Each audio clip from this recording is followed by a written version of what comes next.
जटाओं से है जिनके जल प्रवाह माते गंग का, गले में जिनके सज रहा है हार विश्व भुजंग का। डमट डमट डमट डमरू कह रहा शिव शिवम, तरल अनल गगन पवन धरा धरा शिव शिवम।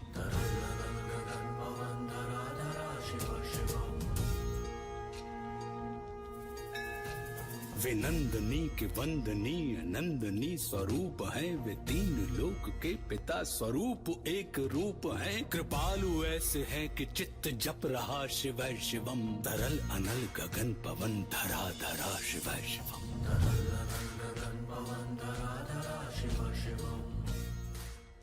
નમસ્કાર, ભક્તિ સાગર સાથે હું છું કિરણ। પવિત્ર શ્રાવણ માસ ચાલી રહ્યો છે અને પવિત્ર શ્રાવણ માસનો આજે રવિવાર છે અને ચોથ છે। આ ચોથને સૌ કોઈ બોડ ચોથના નામે ઓળખતા હોય છે અને આજથી જેને કહેવાય છે કે બોડ ચોથ, ત્યારબાદ પાંચમ અને ત્યારબાદ રાંતણ છઠ અને ત્યારબાદ સાતમ અને આઠમ, આ ક્રમશઃ લોકો ઉજવણી કરતા હોય છે। ત્યારે ખાસ બોડ ચોથનું અલગ વિશેષ મહત્વ રહેલું હોય છે। શ્રાવણ માસના દરેક દિવસનું એક મહત્વ રહેલું છે। દરેક દિવસે શિવની પૂજા કરવાનું, આ સાથે પૂજા સાથે તે શિવની આરાધના કરવાનું અલગ વિશેષ મહત્વ રહેલું હોય છે। ત્યારે આજે આપણે આ ચોથ વિશે વાત કરીશું। આપણી સાથે સ્ટુડિયોમાં ઉપસ્થિત છે દક્ષેશ શાસ્ત્રીજી। દક્ષેશ શાસ્ત્રીજી, આપનું સ્ટુડિયોમાં સ્વાગત છે। હર હર મહાદેવ। શાસ્ત્રીજી, આપણે અલગ અલગ વિષય પર વાત કરતા હોઈએ છીએ। આજે શ્રાવણ માસની બોડ ચોથ છે અને આ બોડ ચોથથી કહેવાય છે કે જે તહેવારો છે તે પ્રારંભ થઈ ચૂક્યા એમ કહેવાય છે અને આ ચોથના દિવસે ઘણી બધી ગૃહિણીઓને આપણે જોતા હોઈએ છીએ, માન્યતા અનુસાર, કથા અનુસાર તે પાઠ પૂજા કરતી હોય છે અને આજના દિવસે તેમને જે માન્યતા છે એ પ્રમાણે મગ પણ ખાતી હોય છે, રોટલા ખાતી હોય છે અને ખાસ આજના દિવસે તે ઘઉંનું સેવન નથી કરતી હોતા, ઘઉં ખાવાનું ટાળતા હોય છે। આના સિવાય શિવની આરાધના પણ કરવામાં આવતી હોય છે। તો આજના દિવસનું આ વિશેષ મહત્વ શું રહેલું છે તે જણાવશો? નમસ્કાર દર્શક મિત્રો, હર હર મહાદેવ। આજથી તહેવારનો પ્રારંભ ચોથ, ચતુર્થી તિથિના દેવતા છે ને શ્રી મહાગણેશ છે અને આજે ચોથના પ્રારંભ સાથે સંકષ્ટીનું વ્રત પણ છે। એટલે સંકષ્ટીના વ્રત કરવાથી તમામ પ્રકારના વિઘ્ન, સંકટ, કષ્ટ દૂર થાય છે। દરેક વ્યક્તિ, દરેક ભક્ત લોકો ચોથના વ્રત કરતા હોય છે, ઉપવાસ કરતા હોય છે, શ્રી મહાગણેશની પૂજા કરતા હોય છે। પણ સવિશેષ શ્રાવણ માસના તહેવારમાં સંકટ ચોથ અને સાથે વ્રતનો પ્રારંભ અને સાથે સાથે બોડ ચોથ, એટલે એવું કહેવાય છે કે ભાઈ સંકટ ક્યારે મટે। જે રીતે આપણે 11માં જાણ્યું કે ભાઈ ભગવાન નારાયણની કૃપાથી, નારાયણના પૂજા અર્ચનાથી પાપમાંથી મુક્તિ મળે છે, પણ જે પાપ બીજી વાર ન કરવાના હોય તે, ગંગામાં સ્નાન કરવામાં આવે તો પણ પાપમાંથી મુક્તિ મળે છે। બ્રાહ્મણની આજ્ઞા પ્રમાણે દેવાર્ચન, શિવાર્ચન, વિષ્ણુઅર્ચન, રુદ્રાર્ચન, દેવી અર્ચન કરવામાં આવે તો પણ પાપમાંથી મુક્તિ મળે છે। તો આજના દિવસનો મહિમા છે, વિશેષ છે કે બોડ ચોથ, જેને આપણે બહુલા ચોથથી ઓળખીએ છીએ। મૂળ નામ બહુલા, સાથે સાથે સાથે ભાષાના અંતર્ગત અપભ્રંશ થતા થતા આજે આપણા ગુજરાતી સમાજની અંદર બોડ ચોથ નામથી આપણે આજના દિવસનો મહિમા છે। આજે ગૃહિણીઓ ગાય માતાની સેવા કરે છે, પણ ગાય માતા કે વાછરડા સાથેની ગાયની સેવા છે। નારાયણની પૂજા કરવાથી પાપમાંથી મુક્તિ મળે ને, એવી રીતે ગાયની અંદર 33 કરોડ દેવતાનો વાસ છે એવું કહેવાય છે। 33 કરોડનું જે આપણે વાત કરીએ ને તો શાસ્ત્રમાં કહ્યું કે 33 દેવતાઓ, જેમાં આપણે એકાદશ રુદ્ર, દ્વાદશ દિત્યા અને અષ્ટવસુ અને 2 અશ્વિની કુમાર, આ રીતે 33 જે દેવતાઓનો વાસ છે એ 33 દેવતાઓની સેવા।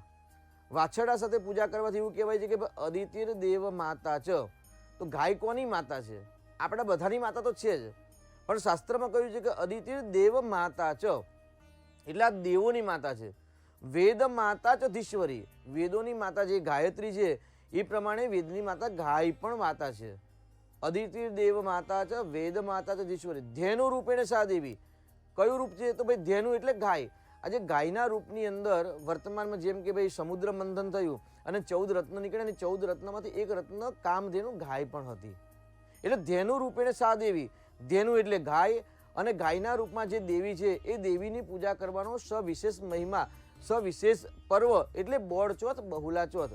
આજે વાછરડા સાથે ગાયની પૂજા કરવી છે, સેવા કરવાની, લીલું ઘાસ ઇત્યાદિ અર્પણ કરવાનું.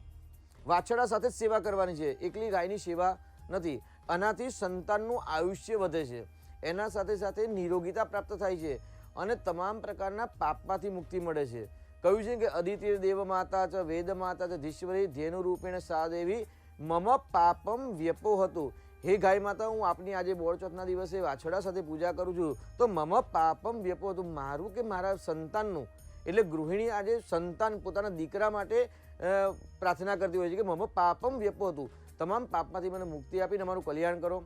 સવિશેષ બેને કહ્યું પ્રમાણે મગ ખાવાના.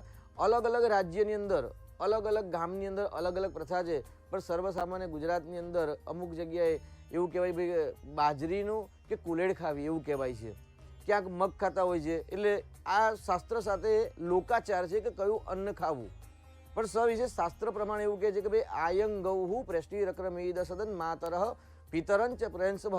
એટલે ગાય જે છે ને એ ગૌ એટલે ઇન્દ્રિયો, જેને આપણે ગાય કહીએ છીએ એનું નામ છે સંસ્કૃતમાં ગૌ કહીએ છીએ.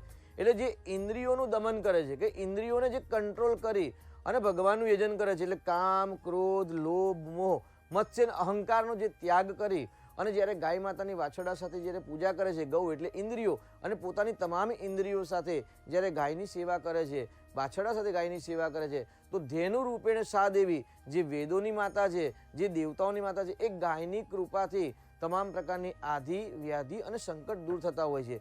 અને સાથે સાથે સંકષ્ટીનો સમન્વય એટલે શ્રી મહાગણેશની કૃપા, અને શ્રી મહાગણેશની કૃપાથી તમામ પ્રકારના સંકટ, કષ્ટ, એટલે આજના દિવસના પર્વની અંદર સવિશેષ વાછરડા સાથે પૂજા કરવી, પાપમાંથી મુક્તિ મેળવવા માટે પ્રાર્થના કરવી ગાય માતાને, અને લીલું ઘાસ ઇત્યાદિ અર્પણ કરવું, અને બોલવાનું છે મમ પાપમ વ્યપો હતું, એટલે હે ગાય માતા, મારા તમામ પાપમાંથી મને મુક્તિ આપી અને મારા સંતાનની ને મારા પરિવારની તમે રક્ષા કરો. એવો સવિશેષ આ વ્રતનો મહિમા છે. એટલે વ્રત કરવું જે પ્રમાણે લોકાચાર પ્રમાણે તમારા જે કુટુંબ પરિવારની અંદર જે પરંપરાગત આવતી હોય એ પરંપરાગત તમારે જે પણ એ દિવસે નૈવેદ્ય ઇત્યાદિ આરોગવું, અને સાથે પૂજા કર્યા પછી બોળ ચોથની વાર્તા વાંચવી.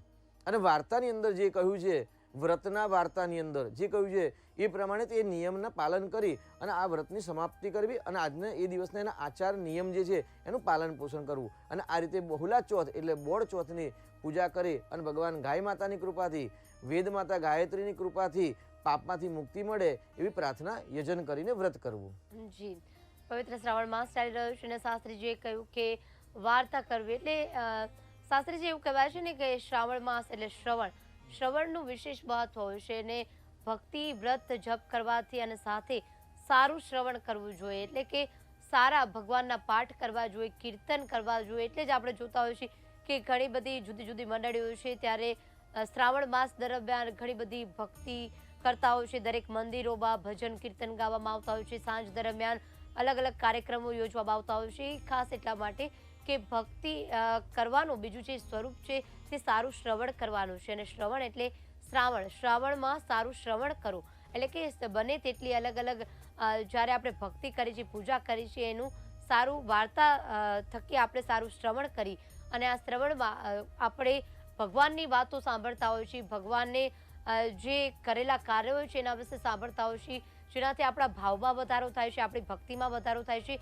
આપણી શ્રદ્ધામાં પણ વધારો થતો હોય છે સારું શ્રવણ કરવાથી. અને સારું બોલવાથી અને સારું શ્રવણ કરવાથી ક્યાંક ભગવાન પણ રાજી રહેતા હોય છે એવું કહેવાય છે. ત્યારે આજે આજના દિવસે આપણે જે વાત કરી કે ગાય માતાની ખાસ પૂજા કરવી, ગાય માતાની પૂજા કરવી એટલા માટે કે આપણે કહ્યું એમ કે 33 કરોડ દેવતાનો વાસ છે, અને આડે દિવસે પણ આપણે જોતા હોઈએ છીએ કે ગાય માતાને આપણે પૂજા અર્ચના કરતા હોઈએ છીએ, ઘણીવાર ચાંદલા તિલક લગાવતા હોઈએ છીએ, તેમને રોટલી ખવડાવતા હોઈએ છીએ, ગોળ ખવડાવતા હોઈએ છીએ. પણ અહીંયા એ પણ કહેવાય છે કે શાસ્ત્રીજી આપે એ પણ જણાવશું કે ઘણી વખત એવું કહેવામાં આવે છે કે અમુક ગ્રહો જે આપણે વાતો કરતા હોઈએ છીએ, દરેક એપિસોડમાં વાત કરતા હોઈએ છીએ, ગ્રહની જે નડતર રૂપ હોય છે, ત્યારે અમુક ગ્રહના જે નડતર રૂપ હોય છે તે માત્ર ગાયને એક રોટલી અને ગોળ ખવડાવવાથી ઘણા બધા પાપો દૂર થતા હોય છે, ઘણા બધા દોષો દૂર થતા હોય છે. સૂર્ય આત્મા જગતસ્તસ્તુ ખશ્ચ. સૂર્ય છે ને આત્મા છે, જે ગ્રહમંડળની જે ગ્રહો છે એ બધા જ ગ્રહો કોઈ પણ ગ્રહ સ્વયં પ્રકાશિત નથી, એ સૂર્યદેવથી જ દરેક ગ્રહ પ્રકાશિત થતા હોય છે. અને સૂર્ય એટલે રાજા. અને આજે રવિવારનો સમન્વય, ચતુર્થી તિથિ એટલે ચોથ તિથિના માલિક શ્રી મહાગણેશ. આજના દિવસની અંદર રેવતી નક્ષત્ર એટલે એના સ્વામી છે બુધ. એટલે બુધ ગ્રહ એટલે બુધો બુદ્ધિમતામ શ્રેષ્ઠ. બુદ્ધિ દ્વારા જે સૂર્યનારાયણની યજન કરે છે, જે પ્રમાણે આપણે શ્રાવણીનો પર્વ ઉજવ્યો અને શ્રાવણી પર્વની અંદર જે પણ સમાજમાં યજ્ઞોપવિત બદલવાના જે પણ પરંપરા સાથે યજ્ઞોપવિત બદલી અને ઉત્સવનો જે પર્વ મનાવ્યો, બધાએ ભાઈ બહેનને રાખડી બાંધી, એ દિવસે દરેકે ગાયત્રીનું યજન કર્યું. તો ગાયત્રી મંત્રનો જે અર્થ છે ને એવું કહેવાય છે કે ભાઈ દુઃખ નાશક, અમારા તમામ પ્રકારના દુઃખ દૂર કરી અને અમારી બુદ્ધિને સન્માર્ગે પ્રેરિત કરો. એટલે સૂર્યનારાયણનું યજન છે. ઓમ ભૂર ભુવસ્વઃ, બાકી કોઈએ બોલવાનું અર્થ નથી આગળ, પણ ઓમ ભૂર ભુવસ્વઃ જે છે એટલે ભૂ ભુવઃ અને સ્વઃ એટલે સ્વર્ગલોક, મૃત્યુલોક અને પાતાળલોક, ત્રણ લોકની અંદર જે વ્યાપક સૂર્યનારાયણ દેવ છે. એટલે સૂર્ય એટલે આત્મા, પ્રાણી માત્રની જે આત્મા રહેલો એ આત્માના જે અશુભત્વ છે જન્મકુંડલીની અંદર, એના નિવારણ માટે આજે ગાયની સેવાને ઉત્તમ કહ્યું છે. પણ ગાયની સેવા માટે એવું કહ્યું કે સૂર્ય છે ને એ એનું દ્રવ્ય છે ને ઘઉં છે અને સૂર્યનું દ્રવ્ય ગોળ પણ છે.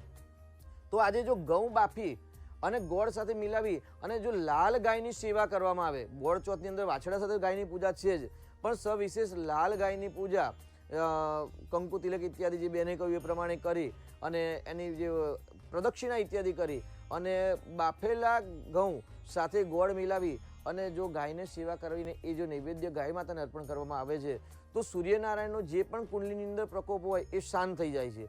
અને પ્રકોપ નથી કદાચ તો પણ આત્મજ્ઞાનની વૃદ્ધિ થાય છે, આત્મબળની. સૂર્ય છે ને શૌર્યના દાતા છે, એટલે સૂર્યથી શૌર્યની પ્રાપ્તિ થાય છે. સૂર્ય જે રાજા છે તો રાજા જેવું જીવન પ્રાપ્ત કરવાનો આજે એક ઉત્તમ અવસર કે ઉત્તમ દિવસ પણ કહી શકીએ છીએ.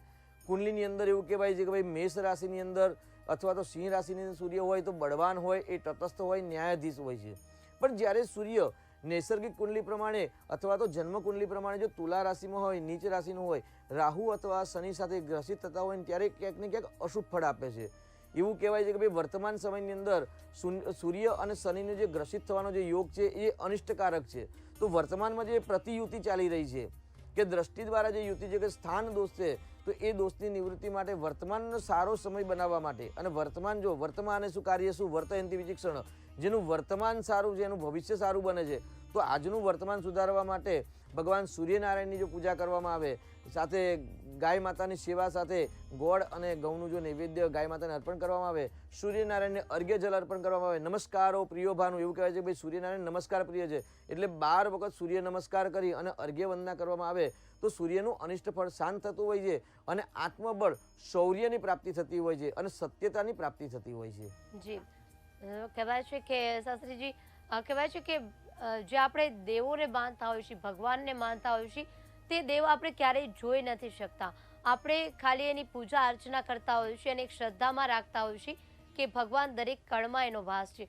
પરંતુ સૂર્યનારાયણ એવા દેવ છે કે જે આપણને સાક્ષાત દર્શન આપે છે, તેથી તેનું નમસ્કાર છે તે વિશેષ કરવું જોઈએ.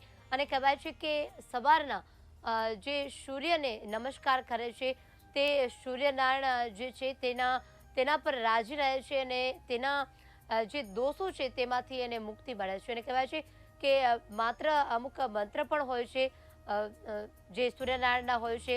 આદિદેવ નમસ્તુભ્યમ, પ્રસિદ્ધ બમ ભાસ્કર દિવાકર નમસ્તુભ્યમ, પ્રભાકર નમસ્તુતે. એ કહેવાય છે કે સૂર્યનારાયણના મંત્ર જાપથી અને જલ અર્પણ કરવાથી સૂર્યનારાયણ ખૂબ જ રાજી રહે છે. તો અહીંયા શાસ્ત્રીજી એ પણ જણાવશો કે આજનો રવિવાર છે તે સૂર્યનો એટલે કે સૂર્યનારાયણ દાદાનો રવિવાર કહેવામાં આવે છે. શ્રાવણ માસ ચાલી રહ્યો છે અને જે લોકોને કહેવાય છે કે ક્યાંક આનો દોષ હોય તો તે દરરોજ માત્ર કઈ રીતે સૂર્યનારાયણની પૂજા કરે જેનાથી તેમની જે ફળ છે તેની પ્રાપ્તિ થઈ શકે.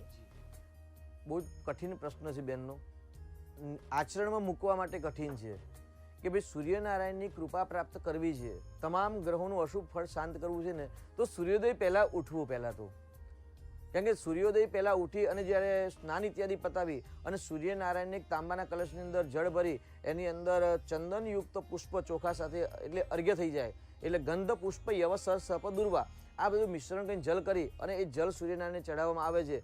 અને પછી જે બેને મંત્ર કહ્યું ને એ પહેલો જ મંત્ર છે સૂર્યાષ્ટકનો. એ સૂર્યાષ્ટકના એટલે 8 મંત્રો છે આવા. એ 8 મંત્રના સ્તોત્રનો જો પાઠ કરવામાં આવે ને તો તમામ પ્રકારના પાપમાંથી અને તમામ પ્રકારમાંથી રોગમાંથી મુક્તિ આવે છે. કારણ સૂર્ય છે ને એક આત્મા છે અને સૃષ્ટિની અંદર આપ સૌ જાણો છો કે જો 2 દિવસ સૂર્યનો પ્રકાશ ન આવે ને તો રોગચાળો ફેલાય. તો મલિનતા શરીરની અંદર કે જે રોગ રહેલો છે કે અનિષ્ટ રહેલો છે એ રોગમાંથી મુક્તિ મેળવવા માટે ઓમ શ્રી સૂર્યાય નમઃ, ઓમ રીમ આદિત્યાય નમઃ અનેકો મંત્ર છે. એમાંથી જે આપને શુદ્ધ ઉચ્ચારણ ફાવતું હોય તેઓ સૂર્યના મંત્ર સાથે ભગવાનને અર્ઘ્ય અર્પણ કરવું, 12 વખત નમસ્કાર કરવા. અને જે સૂર્યાષ્ટકમ જે પાઠ છે એ પાપમાંથી મુક્તિ મળે છે. અને શાસ્ત્રમાં તો કહ્યું છે આદિત્યસ્ય નમસ્કારમ યે કુર્વંતિ દિને દિને જન્માંતર સહસ્ત્રેષુ દારિદ્રમ દોપજાયતે. આ જન્મની નહીં પરંતુ જન્માંતરની દરિદ્રતા દૂર કરે છે સૂર્યનારાયણ દેવ. કારણ કે આદિત્યસ્ય નમસ્કારમ, આદિત્ય એટલે સૂર્ય, તેને નમસ્કાર જ કરવાથી આદિત્યસ્ય નમસ્કારમ યે કુર્વંતિ દિને દિને એટલે જે વ્યક્તિ દિને દિન એટલે પ્રતિદિન જે સૂર્યનારાયણને નમસ્કાર કરે છે, અર્ઘ્ય વંદના કરે છે, સૂર્યાષ્ટકમ કે સૂર્ય સ્તોત્ર આદિનો જે પાઠ કરી અને ભગવાનની સૂર્યનારાયણની પૂજા કરે છે તો આ જન્મની નહીં પણ જન્માંતરની તમામ પ્રકારની દરિદ્રતા દુઃખ સૂર્યનારાયણ દૂર કરે છે અને આત્માની શુદ્ધિ કરે અને આત્મબળની પ્રાપ્તિ કરાવતા હોય છે. એટલે દિને દિને પ્રતિદિન ઓમ રીમ સૂર્યાય નમઃ, ઓમ રીમ સૂર્યાય નમઃ આ મંત્ર બોલી અને અર્ઘ્ય વંદના અર્પણ કરવી. શ્રાવણી જે ગઈ એ શ્રાવણની અંદર આપણે કહ્યું હતું કે ભાઈ દરેક દેવતાની અલગ અલગ ગાયત્રી છે. તો સૂર્યનારાયણની પણ ગાયત્રી મંત્ર છે. તો સૂર્યનારાયણનો જો ગાયત્રી મંત્ર સાથે જો નિત્ય એક માળા કરવામાં આવે અને અર્ઘ્ય વંદના કરવામાં આવે ને તો પણ સૂર્યનારાયણ દેવ શીઘ્ર પ્રસન્ન થાય છે. ગાયત્રી મંત્ર સાંભળજો આપ. ઓમ આદિત્યાય વિદ્મહે સહસ્ત્ર કિરણાય ધીમહિ તન્નો સૂર્ય પ્રચોદયાત. આ સૂર્ય ગાયત્રી છે. જો આ ગાયત્રી નિત્ય એક માળા કરવામાં આવે તો ઘરની અંદર રહેલી તમામ, શરીરની અંદર રહેલી તમામ, મનની અંદર અને આત્માની રહેલી અંદર જે રહેલી દરિદ્રતા છે, દુઃખ છે એ ભગવાન સૂર્યનારાયણની કૃપાથી દૂર થાય છે અને તમામ પ્રકારના રોગ આદિ વ્યાધિમાંથી મુક્તિ પ્રાપ્ત થતી હોય છે. તો આ રીતે સૂર્યનારાયણનું નિત્ય પૂજા અર્ચના જપ કરવી જોઈએ. કેમ કે ટોરેન્ટવાળા 2 મહિના થાય એટલે બિલ આપે, 4 મહિના થાય લાલ બિલ આપે, નોટિસ આપે, પરંતુ સૂર્યનારાયણ જે આખા જગતને પ્રકાશ આપે છે પરંતુ ક્યારેય લાઇટ બિલ મોકલતા નથી, પ્રકાશનો કોઈ ચાર્જ લેતા નથી. તો જે પ્રત્યક્ષ દેવ છે સૂર્ય એટલે અગ્નિ અને સાથે સાથે જલ, તો જલ અને અગ્નિને નિત્ય આપણે આભાર વ્યક્ત કરવો જોઈએ, નમસ્કાર કરવા જોઈએ. એ આપણને પ્રકાશિત અને જલ એ આપણું જીવન છે. તો જીવન અને જે પ્રકાશિત કરે છે એવા સૂર્યનારાયણ નિત્ય નમસ્કાર કરવા જોઈએ, અર્ઘ્ય વંદના અને સ્તોત્ર ઇત્યાદિ પાઠ કરવા જોઈએ. આપણે કહ્યું કે સૂર્યનારાયણને આપણે જે પ્રકાશ આપે છે જેના વગર કણનું પણ જીવવું મુશ્કેલ છે અને મનુષ્યની તો વાત જ શું. તો ફળફળાદી પણ આપણે જો ખાય અને આરોગ્ય તો એ સૂર્યનારાયણની કૃપાથી જ આપણે જીવન છે તે શક્ય બને છે. તેથી તેમનું નમસ્કાર અવશ્ય કરવું જોઈએ અને તેમના દોષમાંથી જો મુક્તિ જોતી હોય તો તેમનું જળાભિષેક કરી અને આ સાથે જ તેમની સાથે મંત્રોચ્ચાર કરવા જોઈએ. મહારાજે કહ્યું કે સૂર્ય ગાયત્રીના મંત્ર કરવા જોઈએ. તો આ સાથે શાસ્ત્રીજી આપ જણાવશો કે આપણે અત્યારે પવિત્ર શ્રાવણ માસ ચાલી રહ્યો છે. આ તો આપણે રોજિંદાની વાત કરી કે સૂર્યનારાયણના પ્રકોપમાંથી બચવા માટે જો કુંડલીમાં ક્યાંક સૂર્યનો દોષ હોય તો આટલું કરવાથી સૂર્યનારાયણ રાજી રહે છે. પરંતુ અત્યારે પવિત્ર શ્રાવણ માસ ચાલી રહ્યો છે અને ભગવાન શિવની આરાધનાથી આપણે કહ્યું એમ કે દરેક ગ્રહ એમને આધીન હોય છે અને રાજી રહેતા હોય છે. ત્યારે આપણે શિવને જે આપણે અભિષેક કરતા હોઈએ છીએ, જળાભિષેક કરતા હોઈએ છીએ, પછી દૂધાભિષેક કરતા હોઈએ છીએ, અલગ અલગ પ્રકારના આપણે અભિષેક કરતા હોઈએ છીએ. ત્યારે આ સૂર્યનારાયણના જે પ્રકોપથી બચવા માટે અથવા સૂર્યનારાયણ આપણા પર રાજી રહે તો મહાદેવની કઈ રીતે આપણે પૂજા કરી શકીએ? જે રીતે આપણે પ્રતિદિન આપણે ચર્ચા કરીએ છીએ અને જ્ઞાન પ્રાપ્ત કરીએ છીએ સત્સંગની અંદર, તો સત્સંગના જ્ઞાનની અંદર આપણે શિવજીની પૂજા કેવી રીતે કરવી તો જાણ્યું, પણ સવિશેષ સૂર્યનારાયણની કૃપા પ્રાપ્તિ માટે. એટલે આપણે જ્યારે ચર્ચા સત્સંગ કરતા હતા સત્સંગની અંદર આપણે એવું કહ્યું કે ભાઈ અષ્ટાધ્યાયી રુદ્રી દ્વારા, અનેકો સ્તોત્ર દ્વારા, સૂક્ત દ્વારા ભગવાન શિવજીનું યજન કરવું જોઈએ. તો જે અષ્ટાધ્યાયી જે મહારુદ્રી છે એની અંદર ચોથો જે અધ્યાય છે, ચોથો અધ્યાય જેનું નામ છે મૈત્રી સૂક્ત. મૈત્રી સૂક્તનું નામ છે સૂર્ય સૂક્ત. એની અંદર સૂર્યનારાયણના દરેક અંગ પ્રત્યંગ, રથ ઇત્યાદિ, પરિવાર ઇત્યાદિનું વર્ણન છે. તો જે વર્ણનની અંદર સૂર્ય સૂક્ત એટલે બિભરાળ એટલે જે મૈત્રી સૂક્ત છે એ મૈત્ર સૂક્ત દ્વારા ભગવાન શિવજી પર અભિષેક કરવો. સ્વયં તો ન ફાવે તો વિદ્વાન બ્રાહ્મણોને આમંત્રણ નિમંત્રણ આપી અને આ રીતે યજન કરાવવું. હવે ખાસ વાત કરીએ આપણે દ્રવ્યની. જો વર્તમાન સમયમાં જો લીલી દ્રાક્ષ ઉપલબ્ધ હોય તો લીલી દ્રાક્ષ, ન હોય તો સૂકી દ્રાક્ષનો એક અર્ક બનાવવો. અર્ક એટલે એનો રસ કાઢવો. કારણ કે સૂર્યનારાયણનું ફળ છે દ્રાક્ષ, એટલે દ્રાક્ષના ફળના જલ દ્વારા જો સૂર્યનારાયણ પર એટલે ભગવાન શિવજીની પૂજા કરવામાં આવે, અભિષેક કરવામાં આવે અને એ દ્રાક્ષના જલથી અભિષેક થતો હોય અને એક બાજુ મૈત્ર સૂક્ત એટલે જે સૂર્યનો જે સૂક્ત છે એ સૂક્ત બોલાતા હોય તો ભગવાન શિવજી શીઘ્ર પ્રસન્ન થાય છે. અને ગત જન્મમાં એટલે તમારો કયો જન્મ કઈ યોનિમાં તમે તે જાણતા નથી, પણ જે મૂળ આત્મામાંથી તમારો જે આત્મા નીકળ્યો અને જે આત્મા છે એ આત્મા જાગૃત થાય, જેને આપણે કહીએ કે ભાઈ આપણો સારો સમય પ્રારંભ થયો, આપણો પુણ્યનો ઉદય થયો. તો આ રીતે જો દ્રાક્ષના અર્ક દ્વારા સ્તોત્ર દ્વારા જો ભગવાન શિવજી પર અભિષેક કરવામાં આવે તો ગત જન્મના એટલે પોતાનો જે આત્મા છે એ આત્મા જાગૃત થાય છે અને પુણ્યનો ઉદય થાય છે. અને આપ સર્વે જાણીએ છીએ કે જેનો પુણ્યનો ઉદય થાય ને એને બધી જ વસ્તુ ઓટોમેટિક સુખ, સમૃદ્ધિ, લક્ષ્મી, યશ, પ્રતિષ્ઠા, કીર્તિ ભગવાનની કૃપાથી પ્રાપ્ત થતી હોય છે. એટલે પુણ્યના ઉદય માટે દ્રાક્ષના અર્ક સાથે ભગવાન શિવજીનો અભિષેક કરવો અને સાથે અષ્ટાધ્યાયી રુદ્રી અને એમાં સવિશેષ ચોથા અધ્યાયનો અભિષેક કરવામાં આવે તો ભગવાન શિવજીની કૃપાથી, સૂર્યનારાયણની કૃપાથી પુણ્યનો ઉદય થાય છે અને ભાગ્યનો ઉદય થતો હોય છે. જી શાસ્ત્રીજી, આપે જણાવ્યું કે સૂર્યનારાયણની કઈ રીતે પૂજા કરવી અને ખાસ પવિત્ર શ્રાવણ માસ ચાલી રહ્યો છે અને ભગવાન શિવની કઈ રીતે આરાધના કરવાથી આ તમામ દોષોમાંથી મુક્તિ મળે છે. તો આવા જ આપણે આખા પવિત્ર શ્રાવણ માસ ચાલી રહ્યો છે અને ભક્તજનોનો જે ઘોડાપુર ઉમટી રહ્યું છે, દરેક શિવાલયોમાં ભગવાન શિવની આરાધના કરવામાં આવે છે, હર હર મહાદેવના નાદથી ગુંજવામાં આવે છે. એટલે કહેવાય છે કે આખું વર્ષ જે તમે પૂજા અર્ચના કરો છો તેનું માત્ર ફળ જ્યાં શ્રાવણ માસમાં પૂજા કરવાથી વિશેષ ફળની પ્રાપ્તિ થાય છે, એટલે કે બમણું ફળ મળી રહે છે. ત્યારે આપણે આ પૂજા અર્ચના અવશ્ય કરવી જોઈએ. ત્યારે આપણે અલગ અલગ વિષયો પર વાત કરતા હોઈએ છીએ અને આજે આપણે રવિવારની વાત કરી. ત્યારે આવતીકાલે ફરી નવા વિષય સાથે મળીશું. ત્યાં સુધી રજા આપશો. નમસ્કાર.